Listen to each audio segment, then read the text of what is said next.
Hello, good morning mga kalakotsero. So today is Saturday, June 27. Ayan. So mag-update na naman tayo din sa may Alaminos, Malbar Bypass Road mga kalakotsero. So ngayon nandini tayo sa may Barangay San Pedro. So ito na pala yung St. Padre Pio Shrine, itong area na to. So ito na rin yung Santo Tomas Lipa Road. Ayan, pinakaunang kalsada din sa may Santo Tomas, bago yung GP Laurel Highway natin doon sa may Tanawan mga kalakotsero. So ito talaga yung pinakaunang kalsada na nakukunik ng Santo Tomas at Lipa City, Batangas. So tara na.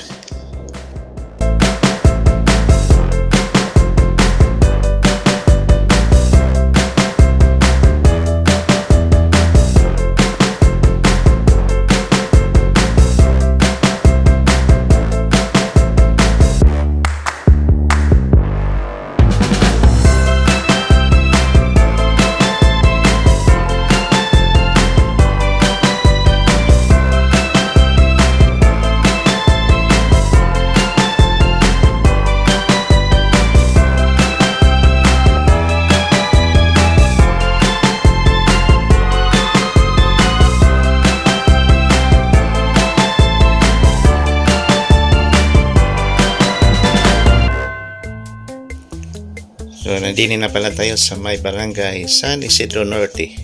Yan. So, ongoing road rehabilitation pala din mga kalakotsero. So, dami na kasing mga lubak din silang sira na yung kalsada. So, at least, in-improve nila to kasi marami na rin mga nag-disgrasya din lalo na yung mga motorcycle. So, hindi natin alam yung mga lubak-lubak.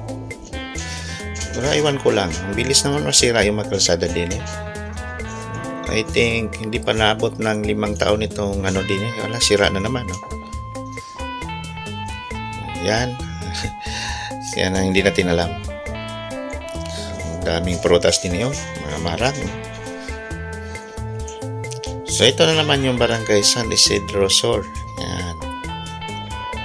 So magkasunod kasi itong San Isidro Norte at saka Sur mga kalakotsero. So, ewan ko lang bakit hindi na lang ito pinag-isa itong mga barangay na to. May Sur pa, may Norte pa, no? So, ngayon, mainit ang panahon. Maganda ang panahon. Buti na lang, kanina umulan. Tumila naman din agad. So, konti na lang din. Nasa unahan na lang, no? Yun na yung bypass road ng Malbar at Alaminos. Mag-left turn tayo, mag-kalakotsero. So, ito na pala yun, no? So din ingat tayo, napakadelikado mag-clip turn. Marami tayong mga kasalubong na sasakyan. So yan So sa right side, yun na yung papuntang Malbar.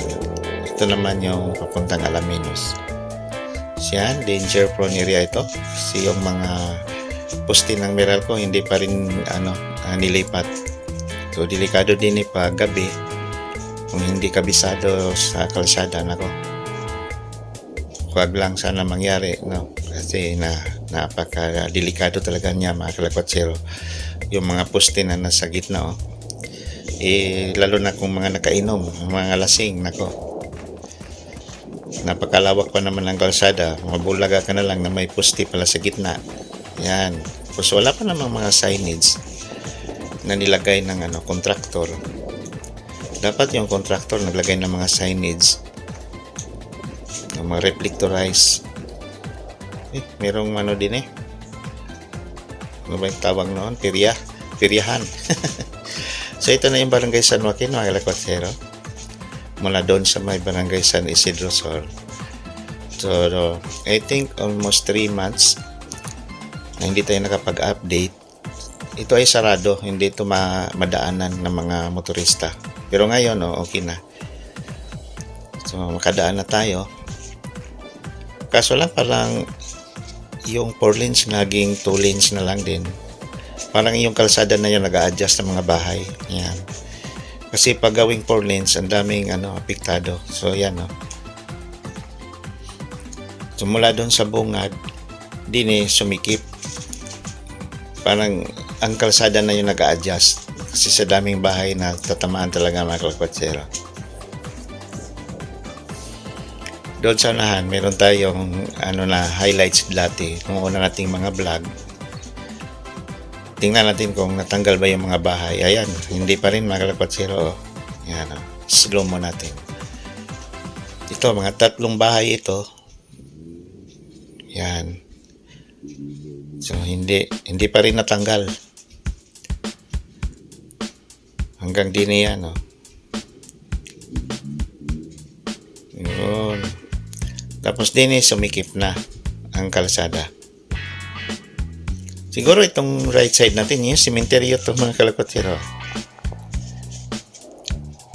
So din may pahirapan talaga pag may kasalubong kang sasakyan kasi wala na. Parang almost 1 lane na lang ito. So yan, hindi nakausad yung construction din Siguro yung mga bahay din ayaw magpagiba. Yan. Yan pahirapan talaga. Kahit motor na nga yung dala natin So hinto muna talaga tayo kasi parang 1 lane na lang ito.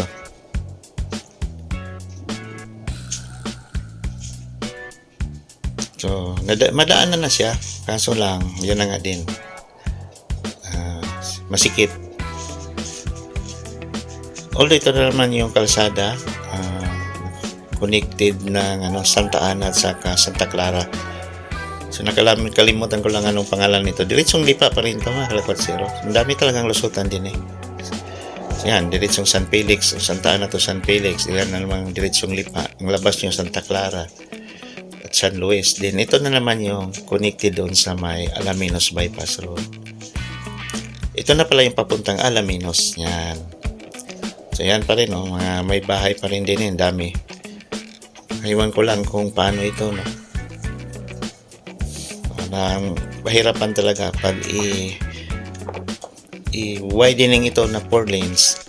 Ang laki din ng babayaran ng local government, national government. So ito na yung kalsada, yan Ito na pala ito. Ito na yung Alaminos Bypass Road.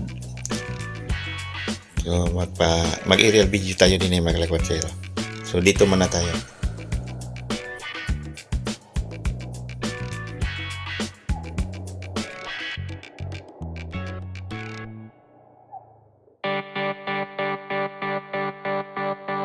So dyan tayo dumaan.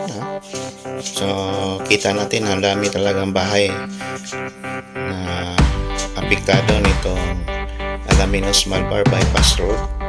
So ito na yung pinaka-sentro ng Barangay San Joaquin.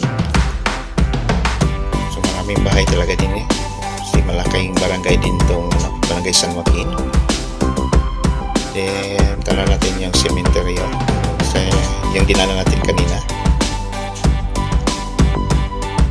So yan yung maliit na kalsada dyan mga kalakwatsero. Yung almost 1 lane na lang siya. So ang dami madaming bahay apektado pag ito ay i-widening talaga, gawing 4 lanes. So doon sa may dulo yan papuntang Malbar yan, kita naman yung lawak ng kalsada. Pero pagdating din sa may Barangay San Joaquin, parang naging bottleneck na siya, sumikip. So itong bypass road na to from Malbar to Alaminos, meron itong haba na 12.56 km. Malaking tulong na rin ito sa ating mga motorista para maiwasan yung traffic doon sa Talawan. Pag ikaw ay pumunta ng Alaminos, Malbar bypass road na lang tayo para maiwasan natin yung mahabang traffic doon sa may Talawan. Malaking tulong talaga itong kalsada na to Marami na tayong mga bypass road, mayroon pa tayong East Lakes DR4. So balik tayo, ito na rin yung papuntang Alaminos. Sa may left side, yan man din yung papuntang Barangay San Agustin. Kala ko nga yan yun doon ikonik, hindi pala, ito pala Ito talaga bagong kalsada. So first time natin itong na-cover mga kalakwatsero. So tingnan naman nyo, sumikip, no? Yan, no? Parang yung mga bahay, parang ang kalsada na nga umiwas, yan, no? Kasi ang maraming bahay dyan, no? Yan, no?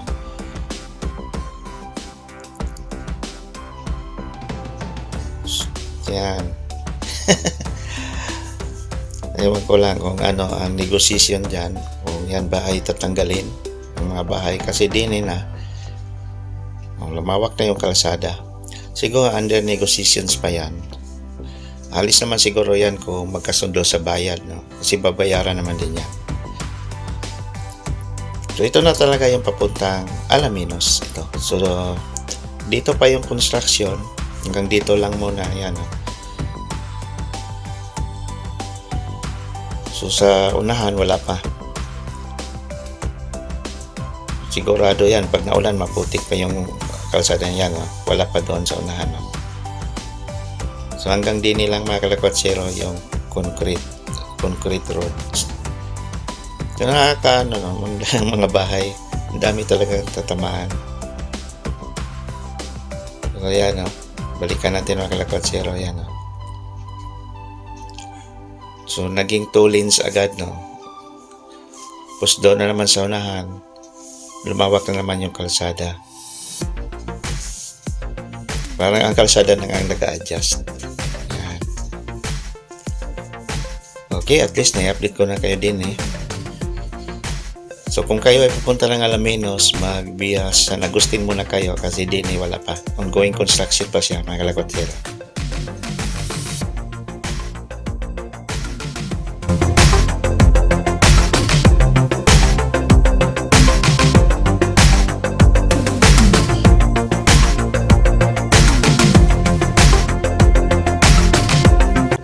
Tara na mga kalakwatsero, pabalik na tayo ng Santo Tomas. Unless na-update ko na kayo din sa may Alaminos Malbar Bypass Road. So hanggang din lang yung kalsada muna.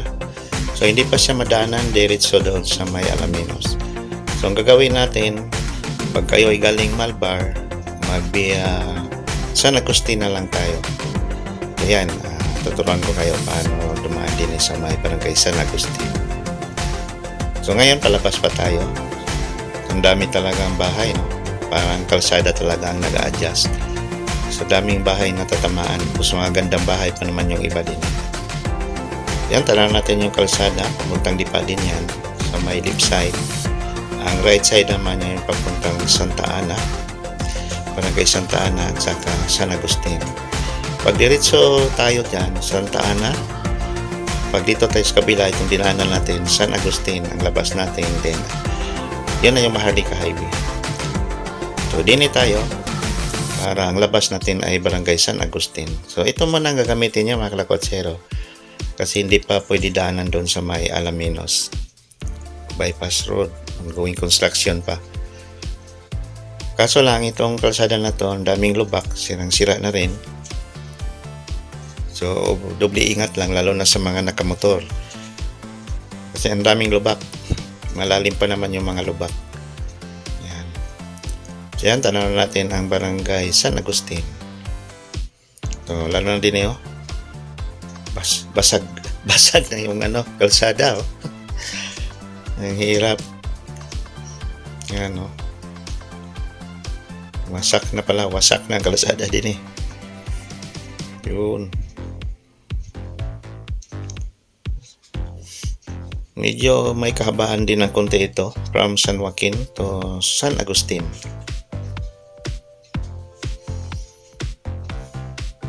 So, yan, oh. So, mabagal yung nasa harap natin.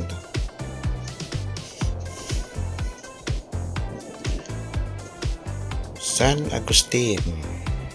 Parang ito na yung last barangay, mga kalakwatsero, ng Santo Tomas. Kasi ang kasunod yan ay sakop na ng Alaminos.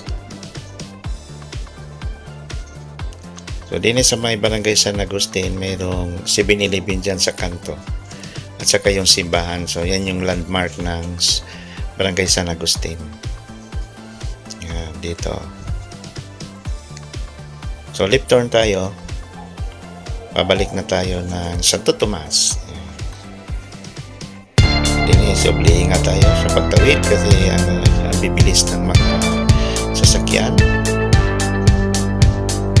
Huwag magmamadali. Kasi ito ay Maharlika Highway. Okay, kasi napasok na rin tayo. Ito na yung Maharlika Highway, mga kalabot sila. So walang ka-traffic din kasi Sabado ngayon. Sarap pag hindi ma-traffic. Okay, so dito na lang. Maraming salamat po sa inyo. Thank you very much. God bless.